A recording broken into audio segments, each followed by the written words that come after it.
Olá, tudo bem? Se você gosta de notícias como essas, deixe aí o seu curtir no vídeo, se inscreva no canal, ative o sininho para não perder mais novidades.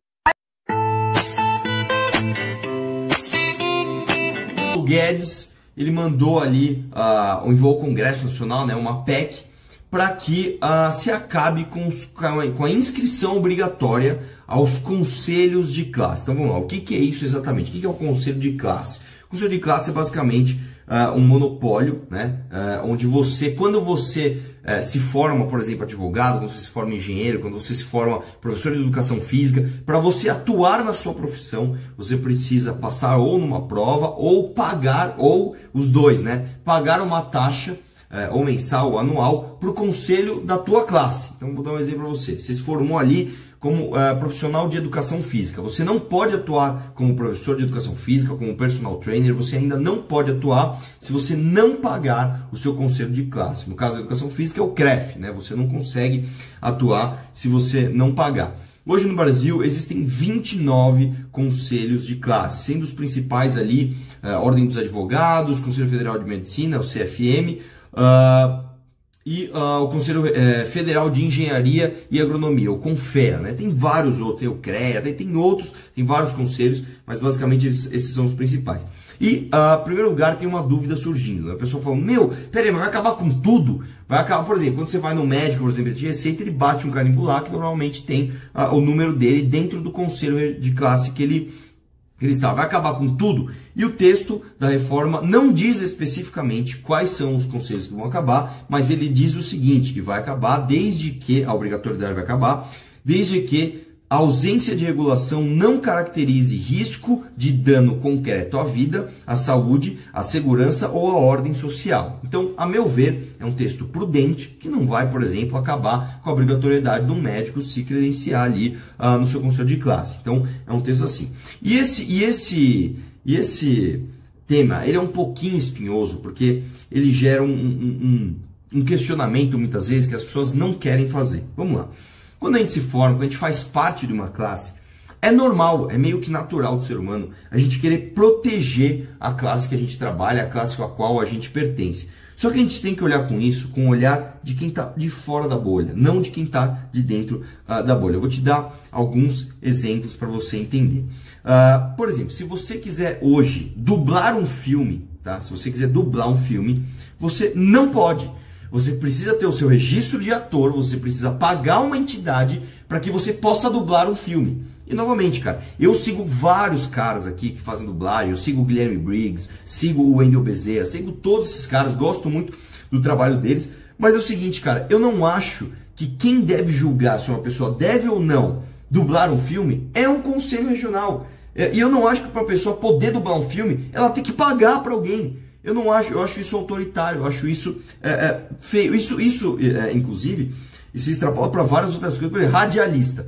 Você não pode ser radialista, você não pode ter um programa de rádio se você não pagar ali um conselho da sua classe. E eu acho isso uma atitude errada. Você quer ver um outro exemplo que eu vou dar para vocês? Teve um caso no veterinário, eu não vou lembrar agora exatamente, eu acho que eu fiz vídeo, isso faz tempo já, tá?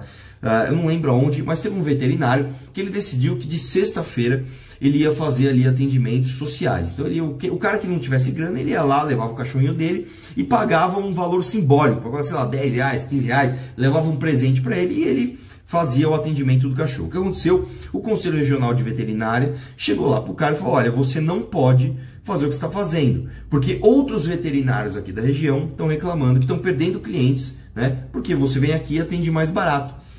E aí o cara simplesmente não pode mais fazer isso.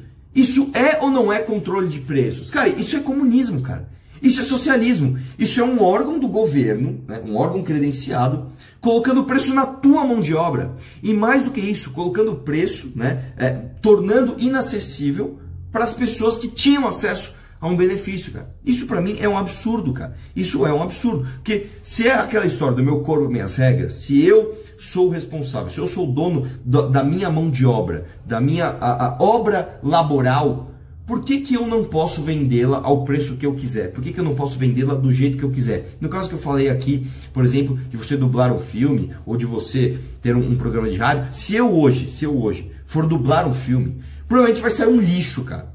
vai sair um lixo. Mas quem tem que julgar se isso é bom ou ruim não é um cara com uma caneta na mão. São os consumidores, são as pessoas. As pessoas que querem falar, meu, a dublagem que o Arthur fez do tal filme é um lixo, então eu não vou assistir. A dublagem que ele fez de um jogo é um lixo, então eu não vou ver, não vou comprar. São as pessoas espontaneamente que devem fazer isso. Quer ver um outro exemplo? Se não me engano, no Rio de Janeiro, se aprovou por pressão de um conselho regional ali de educação física, que todas as academias têm que ter necessariamente um profissional de educação física, inclusive as academias de prédio. Aí sabe o que está acontecendo? Sabe aquelas academias de prédio que 2 moradores usam? Sabe aquela que tem uma esteira, uma bicicleta e aquele equipamento que faz tudo? Que você puxa que faz costas, aí você vira faz perna, aí você vira faz outro exercício. Sabe o cara fala assim, bom, eu não tenho condições de aumentar o condomínio de todo mundo para contratar um profissional de educação física e a academia só funcionar quando o cara estiver aqui. Sabe o que está acontecendo? Está fechando a academia de prédio, cara. Então assim, isso é autoritário, isso não se faz. E tem outras coisas aqui que a gente pode ver. Por exemplo, em um ano, só para vocês terem uma ideia, subiu de 20% para 45% o calote dos advogados anuidade da OAB. Né? Mais do que isso.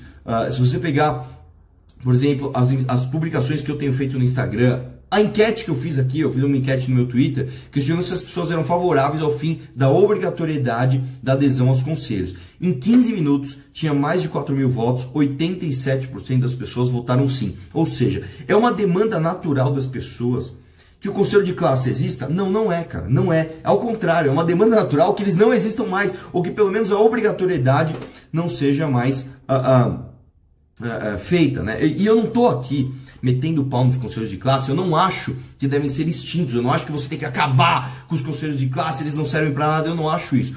Mas tem uma frase muito bonita, que acho que, se não me engano, era o Castelo Branco que falava. Ele falava o seguinte, se a Petrobras, por exemplo, é uma empresa eficiente, ela não precisa do monopólio, ela não precisa ser um monopólio, certo?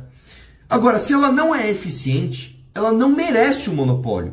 E a mesma coisa que eu digo para os conselhos de classe. Assim como os sindicatos, que eu sempre critiquei a unicidade sindical e o imposto sindical obrigatório, eu também critico isso nos conselhos de classe. Hoje, os conselhos de classe, em primeiro lugar, eles são monopólios, você não tem concorrência. Você tem um conselho de classe ali dominando uma região e você não tem concorrência. E você como um profissional daquela área, você é obrigado a pagar. Então, cara, qual é o estímulo que o conselho de classe tem, né, espontâneo, para trabalhar por você? Se você é obrigado a pagar e se ele não tem concorrência, por quê? Então é basicamente isso, cara. Se você é eficiente, se você é um conselho de classe eficiente, você não precisa nem do monopólio e nem da obrigatoriedade do pagamento. Agora, se você é ineficiente, você não merece esse pagamento obrigatório. Então, eu sou totalmente a favor dessa PEC do Paulo Guedes. Acho que é um avanço sim para o Brasil, é um avanço para que a gente desburocratize e faça com que as pessoas consigam progredir sem ter que obrigatoriamente pagar ali uma anuidade que muitas vezes passa dos R$1.000 por ano. Só para você ter uma ideia, um dos comentários na minha enquete do Instagram foi o seguinte, olha só. Caramba, cadê aqui? Moro no exterior e eles estão falando do CRA da Bahia.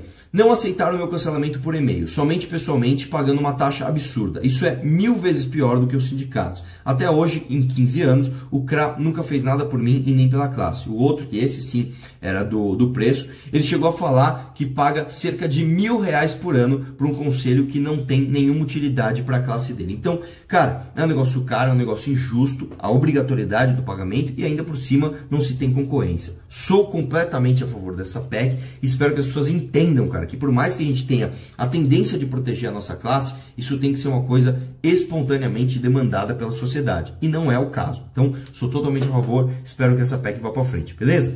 Isso aí, um abraço e vamos questionar tudo.